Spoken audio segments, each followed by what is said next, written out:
Hey, how long have you been in the queue? Oh, about 3 hours?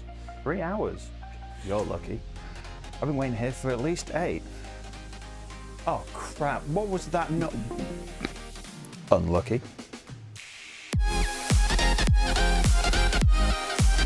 Welcome back to A Few Bits of News. I'm TB Sliver, and today we're going over a few bits of news from the gaming industry and adjacent areas over the past week. If you enjoyed this video, don't forget to hit like and get subscribed below. It really does help the channel and means you won't miss anything new in the future. Now, let's get to the news. Been to the Steam Deck website lately? If you haven't, you've probably missed a pretty significant update. On September 23rd, a new frequently asked questions page went live with 20 important questions gathered from around the internet. A link to this is in the description down below. One of the most significant, talking about anti-cheat support, addressed community concerns by confirming the improvements will make it to all systems using Proton.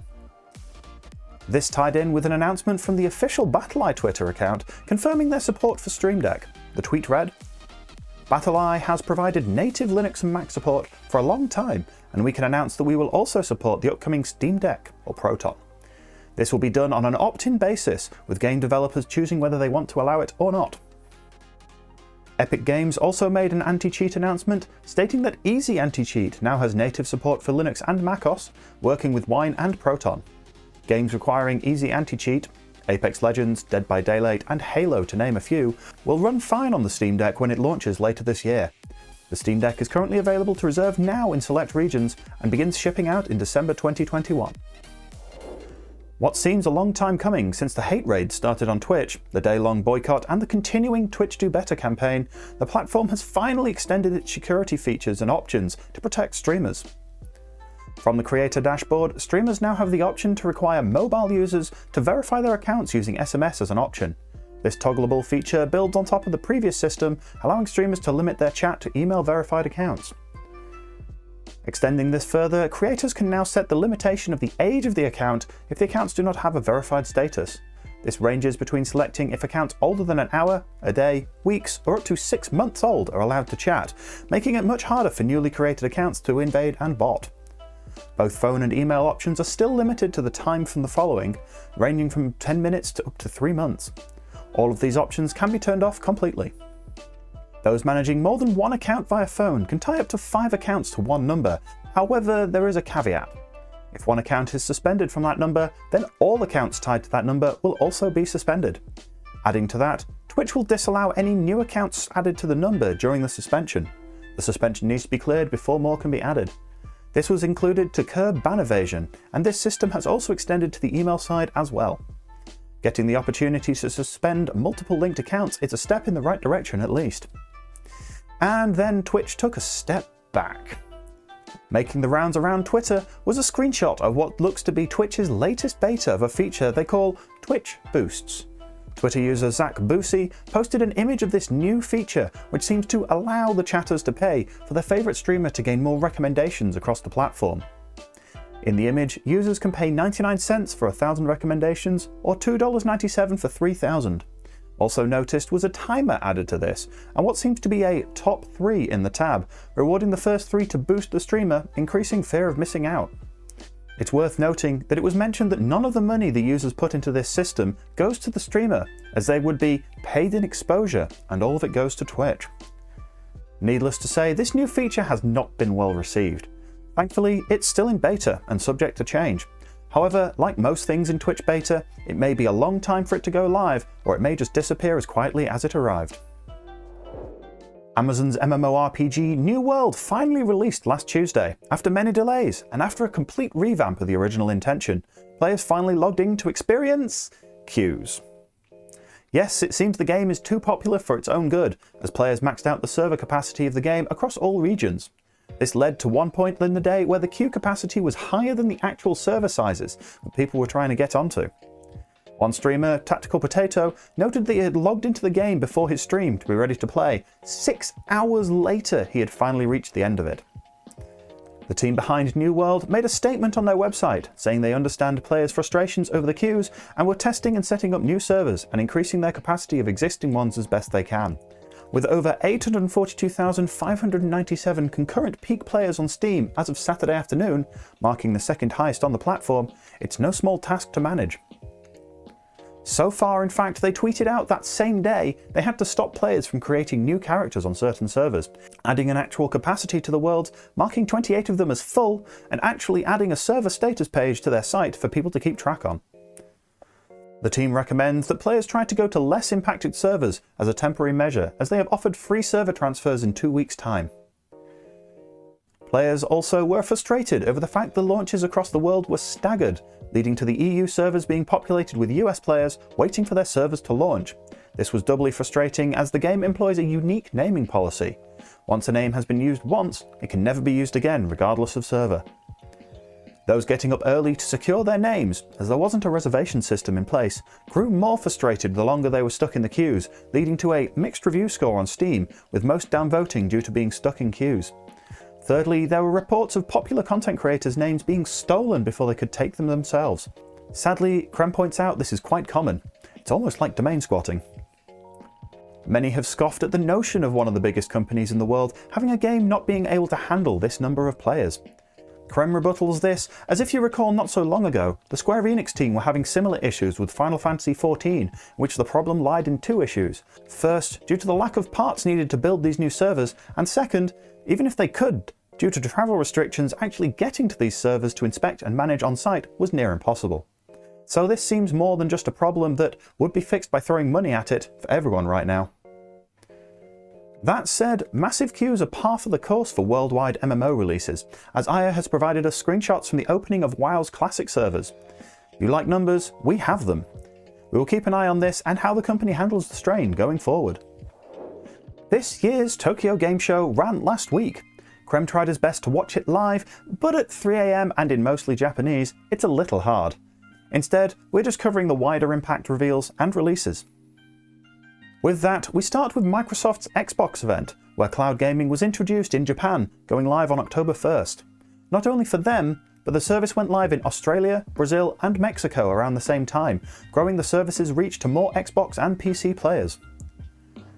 Forza Horizon 5 got a look at its PC version and revealed its recommended specs, and Game Pass had a surprise drop of Scarlet Nexus, AI the Somnium Files and Mighty Goose, with AI coming to both Xbox and PC, and Scarlet Nexus which also went straight to the cloud. To add to this meaty JRPG goodness, Astria Ascending dropped on the same day to the pass, so anyone looking for something to while away the upcoming colder nights, there's a lot on offer already. Our TGS coverage turns to Monster Hunter. Lunch breaks were certainly taken by some members of our community for this one. First up, Capcom covered Monster Hunter Rise Sunbreak, after the barely covered showing on the Nintendo Direct. They confirmed, yes, it is an expansion to the base product, and much like Monster Hunter World's Iceborne, you will need to have the base game to play this. And also like Iceborne players, they'll be relocated to a village and new location, which at night will feature a blood moon, inhabited by returning monster Senator in its Shogun variant, and signature Elder Dragon Malzeno. More information on Sunbreak is coming over the months until release. Going back to the base title Rise, the next collab due for the game is that of Ghosts and Goblins, in which main character Arthur is getting a layered armour for the players within Rise. This also will convert throwing daggers into Arthur's signature lances, and that's due October 29th. Also announced was a collab with Sega and Sonic continuing on its 30th anniversary. Cosmetic and sticker DLC was revealed, music DLC packs are coming, and finally 2 DLC voice packs will be added, featuring the voices of ProZD and Deborah Wilson, due at the end of the month. Monster Hunter Stories 2 Wings of Ruin had its time in the spotlight with a few more content updates. The first dropped on the day of the event with a selection of single and co-op missions, getting Molten Tigrex as a Monstie and challenging Kulvitaroth and hard mode again in co-op. October 7th, Dread King Rathalos gets added to the game as a Monstie, its own themed missions and yet more single and co-op missions, and according to the roadmap given, we are still due a Golden Rathian and a Silver Rathalos as Monsties, and an Unknown Monster co-op mission in Update 5, which apparently is due at some point this month. Finally, as suspected during the first Sunbreak reveal, Capcom just happened to mention the expansion release simultaneously with Switch and PC. But last week we lacked a release of Rise on PC. Now we don't. The Steam release is due January 12th early next year, with a demo releasing this month on October 13th. The PC version will be an enhanced version to that of the Switch, supporting high-res textures, 4K and ultra-wide support, a higher frame rate, although it was never stated about what this was, voice chat and of course mouse and keyboard support. This version will release up to date at launch, along with including the same DLC offerings, pre-order bonuses and deluxe version DLCs.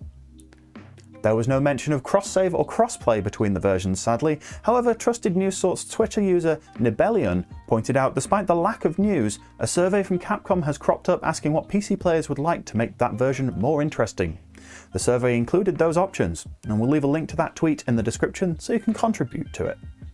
It's also worth noting the Capcom COO has stated that he wants PC to be the main outlet for their sales going forward, and in the next few years expects sales to be 50-50 between console and PC, which seems great news to PC players. Before TGS, Square Enix stated they'd be showing more of the same as we've seen from other events, with Final Fantasy XVI sadly missing for those expecting an update, but Forspoken, Life is Strange and Guardians of the Galaxy all were shown off to the Japanese audience. However, the show did reveal more of the Battle Royale-like Final Fantasy VII The First Soldier, showing off its classes and stating the game will be much more than just your typical Battle Royale.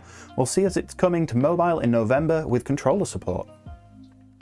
Title mouthful Strangers of Paradise Final Fantasy Origin got a new trailer drop, this one much improved over the Kill Chaos one at E3 last year. Watch to the very end of it, it piqued Krem's interest to Gollum levels of need, and it's now due 18th of March 2022 across PlayStation and Xbox platforms, with PC being an Epic Games Store exclusive. A second demo is due with multiplayer on PS5 and Xbox Series X and S, dropped just after the stream. This seems to be another limited time demo, so take a look while you can. Those eagle-eyed viewers noticed there was a new logo depicting the original Warrior of Light, as next year will be Final Fantasy's 35th anniversary, which explains the release timing of the game. Finally, Square Enix did announce something new, minimalist RPG Dungeon Encounters, coming to Switch, PlayStation 4 and PC on Steam October 14th. It's an odd one, we'll leave a link to the trailer in the description. To round out the TGS news, Sony dropped a trailer to the manga and anime turned game series Gungrave's new game, which is called Gungrave G.O.R.E, to be released 2022. Those fans of Earth Defense Force were sad to learn EDF 6 will be delayed until 2022, but what was assumed to be a PlayStation 5 exclusive is officially coming to PS4 and 5 instead. Finally, 505 Games celebrated its 15 years and Bandai Namco is changing its logo up again next year to a more basic look, in pink. Neat. That's it for our coverage of Tokyo Game Show this year, but the big shows aren't over yet, as the Game Awards are this December. Prepare for more bombshells before the year is out. With the Tokyo Game Show out of the way, let's dive into a little bit of Pokemon news, starting with a new mobile title announced on September 20th. Trainers dive into the newest way to experience the Pokemon trading card game with the free-to-play mobile app TCG Live. The app, which will allow you to take part in daily challenges and online battles against other players, soft launches in Canada before a global PC and Mac release later this year. The game will be compatible with the old TCG Online app for iPad, allowing trainers to use the same Pokemon Trainer account for their login. While trainers will not be able to trade cards with each other, a massive bummer as far as Aya is concerned, you'll be building your deck through scanning codes, getting in-game booster packs, and doing daily quests, among other activities. The game also offers deck customization, cases and coins, an avatar creation system, and an in-game currency shop, several unexpected choices. We'll be keeping an eye on this title as more information is released. Back during the Pokemon Presents mid-August, we covered the tease of two upcoming new battlers, Mamoswine and Sylveon. At the time of recording, Mamoswine is now out, with Sylveon having a release date of October 5th. While the announcements of these new playable characters have brought great joy to the community, especially to Evolution fans with Sylveon, the game has fallen into controversy. On September 26th, the official Pokemon Unite Twitter account tweeted a GIF out of the soon-to-be-released new HoloWare style for Alolan Ninetales. The style, as well as a new trainer outfit, was released on October 1st to a staggering cost. Trainers looking to add this beautiful kimono skin to their outfit arsenal will be set back 2,499 EOS gems. That's double the previous most expensive item, which was Captain Charizard, and translates out to $40 US. Fans were quick to notice that the hike in this skin's price release was likely due to the price reduction on enhancing held items. While the expensive skin has divided the community, the easing up on pay-to-win elements is at least a step in the right direction. God of War's 8th game, God of War, released in 2018. That's a long time ago it seems these days, and its direct sequel Ragnarok is now due 2022. The gap between the two games is in part because of the pandemic, but there was another reason. TV star turned voice actor Christopher Judge, who voiced main character Kratos, revealed in a series of tweets that it was his fault the game had been delayed. In 2019, the actor couldn't walk and required back surgery, both hips replaced and knee surgery, as well as rehab. Christopher praised Sony's Santa Monica studio for its patience and support while he recovered, and noted that where other studios may have simply replaced him, Santa Monica showed him nothing but support. After revealing this, the fans showed their own support to the actor with their own tweets. We also wish him the best. Speaking of Sony, they have been out shopping again as Liverpool-based team Firespirte has absorbed Manchester-based studio Fabric Games. Insert your locally based jokes here. This brings the team up to 265 members across both studios. If you remember, Firespirte was only recently bought up by Sony Interactive Entertainment, and already it's growing the company. In other news, Sony bought up Bluepoint Games, who are responsible for many of Sony's remakes. More lately, that of PlayStation 5 exclusive Demon's Souls, which has now passed 1.4 million in sales. For those confused, yes, we did sort of cover this before, as PlayStation Japan mistweeted their congratulations to Bluepoint during Housemarque's purchase in the summer. Whether it was a mix-up over the names, or someone actually jumped the gun in announcing the purchase, we will probably never know. Finally, streaming service Netflix has bought up Oxenfree devs Night School Studio. The team was quick to respond that Oxenfree 2 is still due for release, but with Netflix already beta testing several games in certain countries based on their shows, who can say what's next for the team? Perhaps a movie adaptation? It's not that far off. And now on to this week's releases. First up, on October 5th, we have Jet, which invites you on an interstellar trip to carve out a future for a people haunted by oblivion in this cinematic action adventure. Available on PC on Epic and PlayStation. Alan Wake is back with a full remaster of the original game, updating it for modern consoles and PCs without changing any of the underlying game itself. Available on PC, PlayStation and Xbox. Wasteland 3's latest DLC, Cult of the Holy Detonation, sees you journey into the Cheyenne Mountain complex to investigate a nuclear explosion held in stasis. Discover the cults worshipping this on PC, PlayStation 4 and Xbox One. Nickelodeon All-Star Brawl brings together all your Nickelodeon favourites for one bombastic battle. Available on PC, PlayStation, Xbox and Switch. We also have Super Monkey Ball Banana Mania. Roll your way to the finish, grabbing all the bananas and power-ups you can without falling to your doom. Coming to Switch and Steam. On October 7th, we have Far Cry 6. Embrace the gritty experience of an improvised modern-day guerrilla and take down a dictator and his son to free Yara. Available on PC, PlayStation, Xbox, Stadia and Amazon Luna. Moonglow Bay. Play as a rookie angler working together with friends, family and neighbours to hone your fishing skills, nourish relationships and restore a remote town's fractured community. Available on PC and Xbox.